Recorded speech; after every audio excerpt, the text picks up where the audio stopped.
गांव के आखिरी छोर पर जहां खेत खत्म होते थे और पुराने पीपल के पेड़ शुरू होते थे, वहां एक टूटा हुआ मंदिर था। उस रात बारिश होने वाली थी, हवा भारी थी और दूर कहीं कुत्ते लगातार भौंक रहे थे। मंदिर के पीछे एक औरत बैठी थी। उसके सामने एक काला कपड़ा बिछा हुआ था। उस कपड़े पर कुछ चीजें रखी थी, राख, नींबू, लाल धागा, सरसों का तेल और कुछ बाल। वो औरत धीरे धीरे मंत्र पढ़ रही थी। उसकी आंखें बंद थी, लेकिन चेहरे पर नफरत साफ दिखाई दे रही थी। अचानक उसने वो बाल उठाए और उन्हें काले धागे में बांधने लगी। जिस सुख ने मुझे जलाया है, अब वही सुख उसे खा जाएगा। उसने वो बंधा हुआ धागा एक छोटी पुड़िया में रखा, फिर अपने सामने रखी एक तस्वीर पर काला तेल टपकाया और अगले ही पल मंदिर के अंदर रखे दिए की लौ मशाल की तरह बड़ी होकर जली और अपने आप बुझ गई।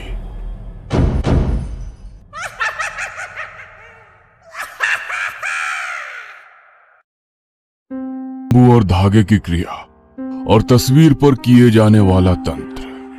पहले उसे डर लगता था, लेकिन जलन इंसान से वो सब करवा देती है जो वो कभी सोच भी नहीं सकता।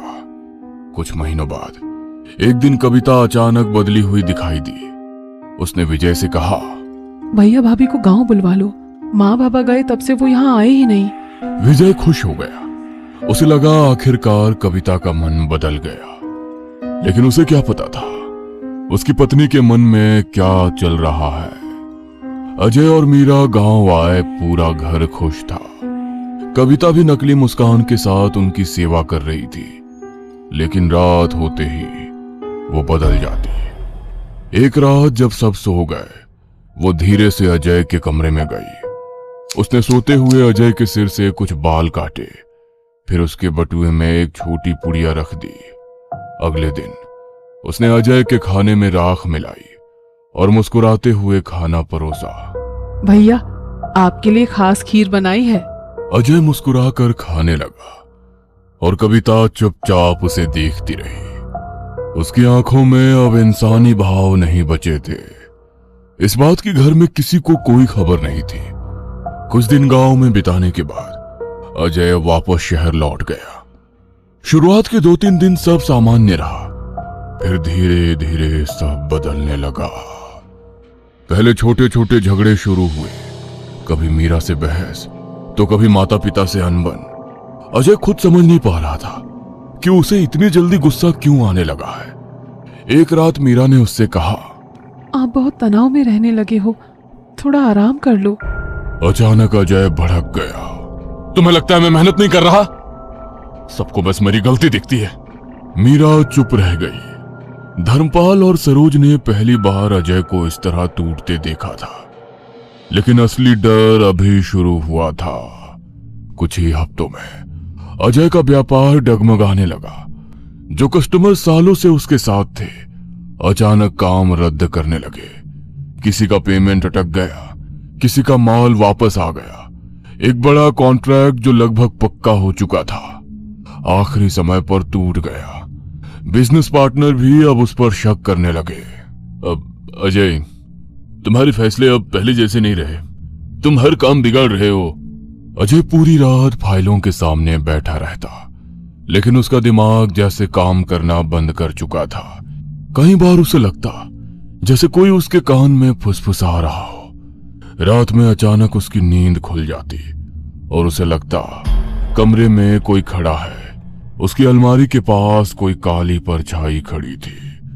अजय घबराकर उठा, लाइट जलाई, लेकिन वहां कोई नहीं था।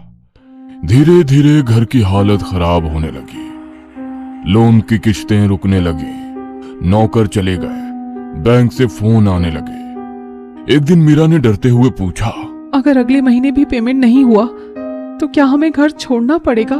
अजय ने कोई जवाब नहीं दिया, क्योंकि उसे खुद भी यही डर सताने लगा था। धर्मपाल और सरोज रोज गांव फोन करके विजय को सारी बातें बताने लगे। पता नहीं क्या हो गया है अजय को, काम कम होता जा रहा है, घर में हर वक्त तनाव रहता है। अगर ऐसे ही चलता रहा तो शायद घर भी बेचना पड़े। विजय ये सब सुनकर परेशान हो जाता, लेकिन जब उसने ये बातें कविता को बताई तो उसके चेहरे पर एक अजीब सी शांति आ गई। उसने मन ही मन सोचा, तो आखिर असर शुरू हो गया। उस रात कविता ने विजय से कहा, मुझे लगता है भैया पर कोई बुरी नजर है, उन्हें गांव बुलाओ, यहाँ तांत्रिक इलाज करवाना पड़ेगा। तुम्हें सच में ऐसा लगता है? भगवान नाराज हुए होंगे, इतनी जल्दी कोई इंसान ऐसे नहीं टूटता। विजय को उसकी बात सही लगी। उसने अजय को फोन किया, भैया कुछ दिन गांव आ जाओ, यहाँ मन भी शांत हो जाएगा। टूटा हुआ अजय तुरंत मान गया। इस बार कविता पूरी तैयारी में थी। रात को जब सब सो जाते, वो चुपके से मंदिर के पीछे जाती, काला कपड़ा बिछाती, अजय की तस्वीर रखती और उसके ऊपर सरसों का तेल टपकाती। फिर उसके पुराने बाल और बटुए से निकाला गया कागज एक काले धागे में बांधती और धीरे धीरे मंत्र पढ़ती। इसका भाग्य ऊंचा है, वो नीचे गिरे। इसका घर रोशन है, उसका दीप बुझ जाए। हर रात के बाद अजय और कमजोर होने लगा। गांव से शहर लौटते ही वो बुरी तरह बीमार पड़ गया। उसे तेज बुखार रहने लगा। डॉक्टरों को कुछ समझ नहीं आ रहा था। रिपोर्ट नॉर्मल थी, लेकिन अजय की हालत बिगड़ती जा रही थी। वो रात में अचानक उठकर बैठ जाता और खाली दीवार को घूरने लगता। एक रात मीरा ने उसे नींद में बोलते हुए सुना, मुझे मत बुलाओ, मैंने क्या बिगाड़ा है तुम्हारा? मुझे मत बुलाओ, मैंने क्या बिगाड़ा है तुम्हारा? मीरा डर गई। अब सरोज को कुछ अजीब लगने लगा था। उन्होंने गौर किया, अजय की हालत हर बार गांव से लौटने के बाद ही बिगड़ती है। पहले व्यापार, अब तबीयत। एक दिन उन्होंने विजय को फोन किया। सच सच बता, गांव में तुम लोग क्या कर रहे हो? क्या मतलब माँ? पिछली बार गांव आया तो उसका काम बिगड़ा, इस बार आया तो उसकी तबीयत खराब हो गई।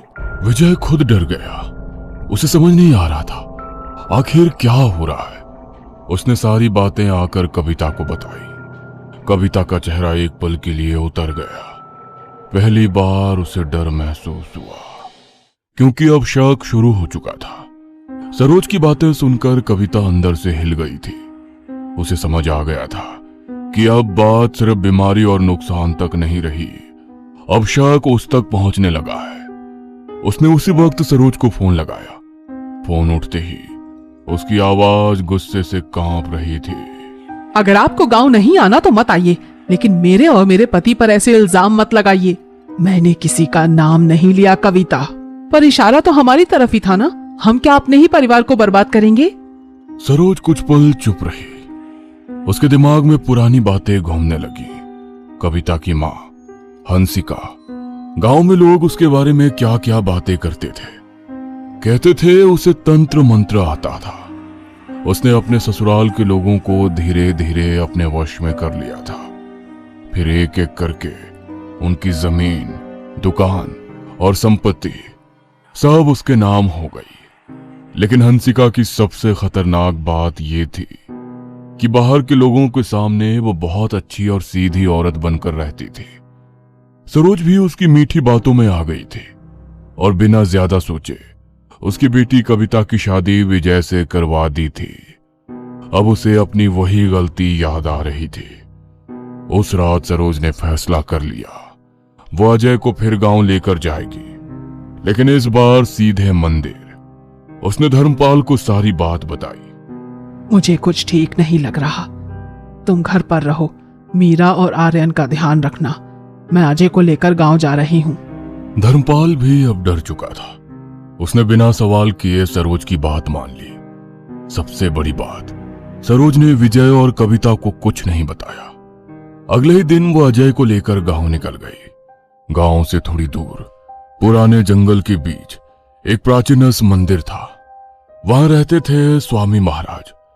लोग कहते थे उन्होंने कई ऐसे लोगों को ठीक किया था जिन पर कुछ किया गया हो। सरोज सीधे अजय को लेकर वहीं पहुंची।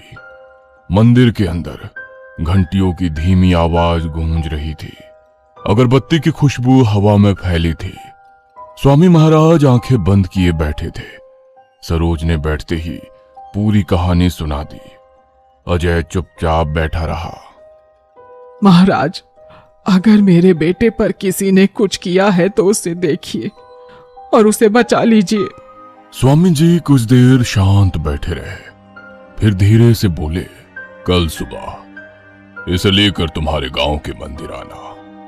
उस रात सरोज पड़ोस के गांव में अपनी एक पुरानी सहेली के घर रुक गई। अजय को अभी भी समझ नहीं आ रहा था। उसे बस इतना लग रहा था कि उसकी मां बहुत डरी हुई है। वो अपनी मां के खातिर सब मान रहा था, लेकिन रात में उसे फिर वही सपने आने लगे। एक काली परछाई जो उसके कान में फुसफुसा रही थी, तू बच नहीं पाएगा। अजय अचानक पसीने से भीगा उठ बैठा। अगली सुबह दोनों मंदिर पहुंचे। अजय मंदिर की सीढ़ियों तक गया, लेकिन जैसे ही अंदर भगवान की मूर्ति देखी, उसके कदम रुक गए। उसका चेहरा अचानक बदलने लगा। मां, मुझे अंदर नहीं जाना, चलो यहां से। सरोज का दिल धड़क उठा। ये वही अजय था जो रोज पूजा किए बिना घर से नहीं निकलता था। आज वो भगवान से मुंह फेर रहा था। सरोज ने तुरंत स्वामी जी को आवाज लगाई, महाराज, ये मंदिर के अंदर आने से मना कर रहा है। स्वामी जी समझ गए। उन्होंने पास रखी राख उठाई और अजय के माथे पर लगा दी। अगले ही पल अजय का शरीर जोर से कांप उठा, जैसे उसे बिजली का झटका लगा हो। वो पीछे गिर पड़ा और जोर जोर से सांस लेने लगा। मंदिर के अंदर बैठे लोग डर गए। स्वामी जी की आंखें गंभीर हो गईं। इस पर कुछ किया गया है। सरोज की आंखों से आंसू निकल पड़े। और जिसने किया है वो कोई अपना ही है। उसे इसकी तरक्की, इसकी खुशी और इसके परिवार से जलन है। सरोज का दिमाग सीधे कविता की तरफ गया, लेकिन उसने कुछ नहीं कहा। स्वामी जी ने अगले दिन विशेष पूजा रखी। सुबह से ही मंदिर में तैयारी शुरू हो गई। हवन कुंड बनाया गया। गंगा जल, कपूर, पीली सरसों और पवित्र राख रखी गई। उनकी आवाज भारी होती जा रही थी। फिर उन्होंने हवन से राख उठाई और सीधे अजय के सिर पर डाल दी। अगले ही पल अजय जोर से चीखा। ऐसा लगा जैसे उसके अंदर से कोई चीज बाहर निकल रही हो।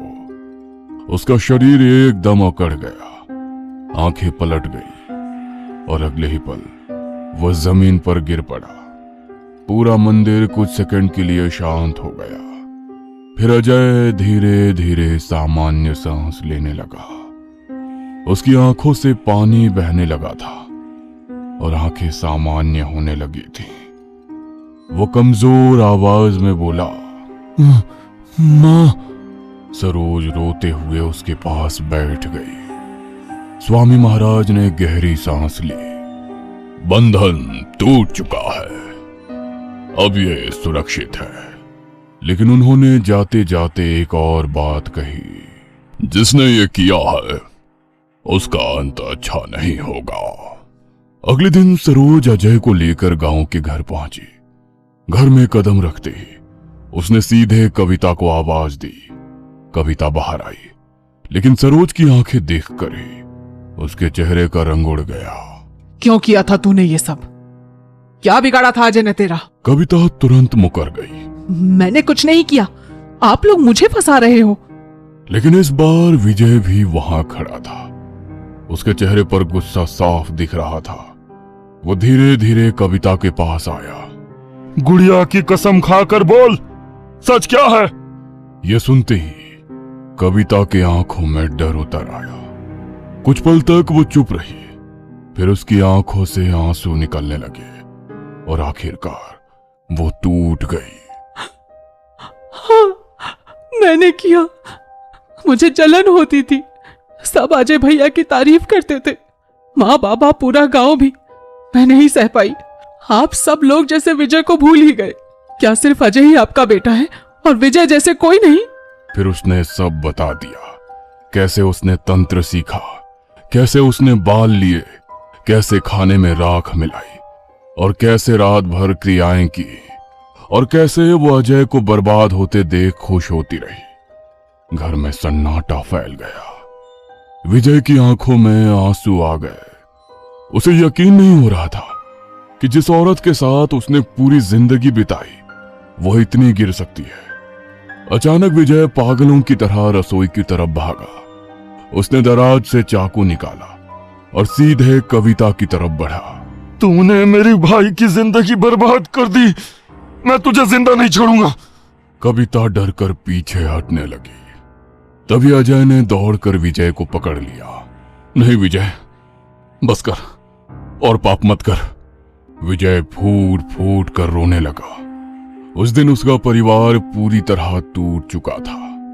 उसके बाद विजय ने फैसला कर लिया वो कविता के साथ नहीं रहेगा। वो गुड़िया को लेकर अजय और सरोज के साथ शहर चला गया। कविता उस पुराने गांव वाले घर में अकेली रह गई। अब ना कोई उससे बात करता था, ना कोई उसके घर आता था। रात होते ही उसे वही आवाजें सुनाई देती जो वो क्रियाओं के वक्त सुना करती थी। कभी उसे लगता कोई आंगन में चल रहा है, कभी उसके कमरे में काले साए खड़े दिखाई देते और कई रात उसे ऐसा लगता जैसे कोई उसके कान में फुसफुसा रहा हो। अब तेरी बारी है।